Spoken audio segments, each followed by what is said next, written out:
In Northeast India, secessionist tendencies since independence had multiplied to a very great extent that caused bleeding to both internal and external security. So what do you think had gone wrong in handling these secession groups? In 1765, in fact 1760 itself, after the Battle of Palasi, when the British took control of Bengal, Bengal means Bengal is the North Bengal is the gateway to Northeast. They completely disconnected the Northeast after they took over Bengal, because Bengal was also present in Bangladesh. So this whole Bengal was under their control, and the entire Northeast got completely detached. There was no communication. There was no movement of people. Earlier there was a frequent movement, traders, students, people to move. My question to you is, you've become the governor of Tamil Nadu for about a year. So would you like to share the states, about your experience with the state's people and its culture? It's 1.5 years. It's not one. Maybe a little more, because I joined here in the middle of September. So almost 1.5 years plus. This was the first time I came to. I was most of my career, you might be knowing that I am from Kerala cadre. I served in Kerala in various capacities as an IPS officer, in subdivision, in district, in range, in the headquarter. But after that, when I left, I had to stint with center, because as an All India Service Officer, you have an advantage. You serve in the state, you serve in the union. So I went to the union government, I served in CBI, then in IB. But I remained all outside. I remained only in areas which were not very peaceful. Jammu and Kashmir, Northeast, Maoist. So for the first time, I came to an area which is very peaceful, where people are very cultured, very happy.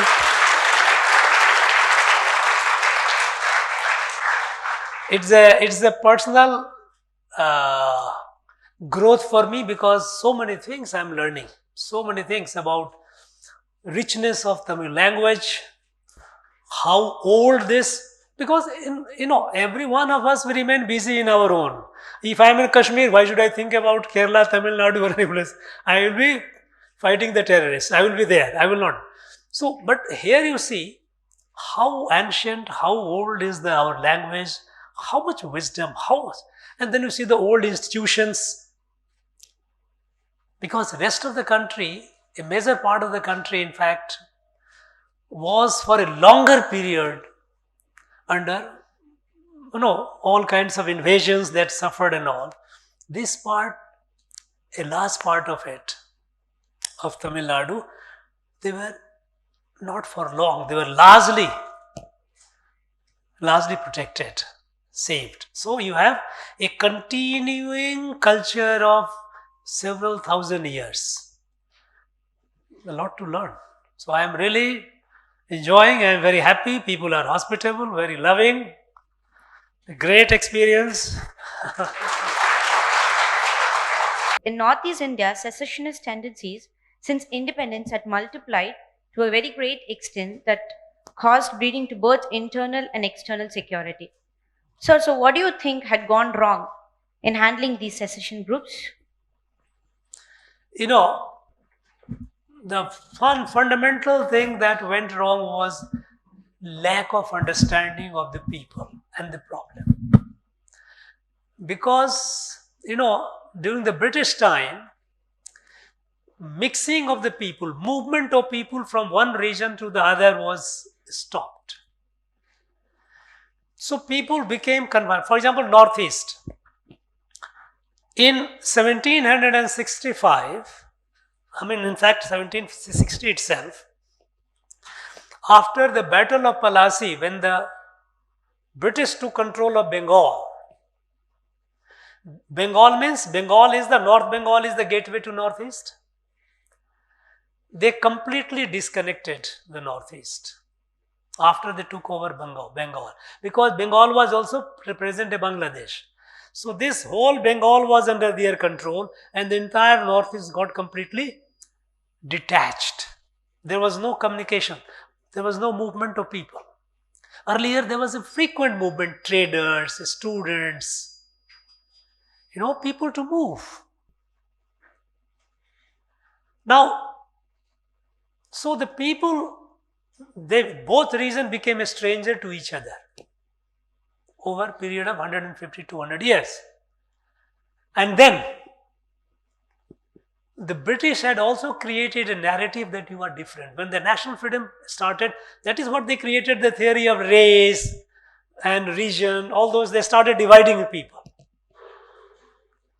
So, when the British left, our leaders, they didn't have a good understanding of the people and the problem. When British left and we started interacting, they said, no, we are not Indians. We have become Indian only because of the British they brought us, otherwise we are not Indians. Now our people also started somewhere, some people started believing it also. And so we said, okay, no, we must be. I think we have to do something special to just bring them around. So what happened?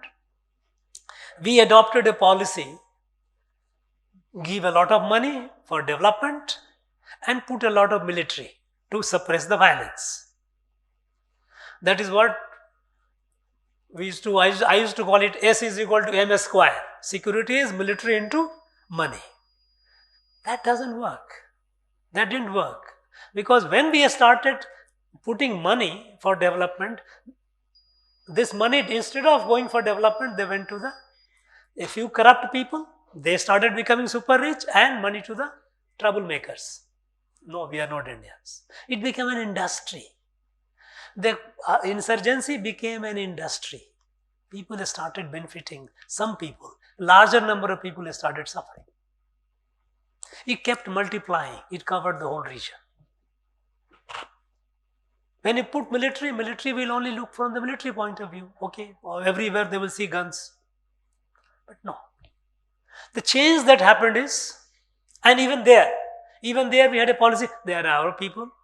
We must have talked to them. We must bring them around. We must deal with them softly and try to win them over. The same thing which happened with Maoist. Now when this government came, we changed this. We say no. With gun, zero tolerance. We will not accept gun. Anyone with gun will be dealt with seriously. If you don't give up gun, you may die. And for that, no heart will bleed. Okay. And the second is not treating the people as different. This period, the British period, which separated us and became a stranger, we are not a stranger. We are all Indians. We are part of it. So if you start looking them as yours, they also start looking you. Their attitude also changes. And what happened in the last 7-8 years, in the Northeast till about 10 years back, we used to lose about nearly 1,500 to 2,000 people every year in violence. 300 to 400 security force personnel used to die everywhere. And that is how Armed Forces Special Power Act. It kept extending. New areas. We said no. No question of tolerating with gun, and you are us. There is no appeasement. There is no discrimination. You will have all the things which the advanced states of the country has. We have started investing a lot. We built thousands of kilometers of highways. Rail extended to in the hills, every estate. We widely extended the rail network. Number of airports increased. Today, when 20 years back, from Delhi to Guwahati, one flight At the most, later because I had one more. Today we have more than 65 flights a day. They are all connected with all the places, Chennai, Bangalore, Hyderabad. You can same day you can fly to Imphal, Guwahati, all the places. People. No. And we told them very clearly that no question of any tolerating any gun. We will fight. We will fight, but at the same time we will also do things for the development. And today, the north you have good big hotels coming up. If you look at the road network in most part of, still they are under construction in some parts in the hilly areas, mountainous areas. The rest of the area, you have lovely 4-lane, 8-lane highways all around. So it's all a story of happiness. People, this investment starts coming, people start getting jobs, they start earning money. Life changes, the whole narrative changes. So zero tolerance to gun, and you are not different from us. We are all member of a family. It is our duty to take care of your duty also to be equal partner in the progress. That is what happened. Thank you very much.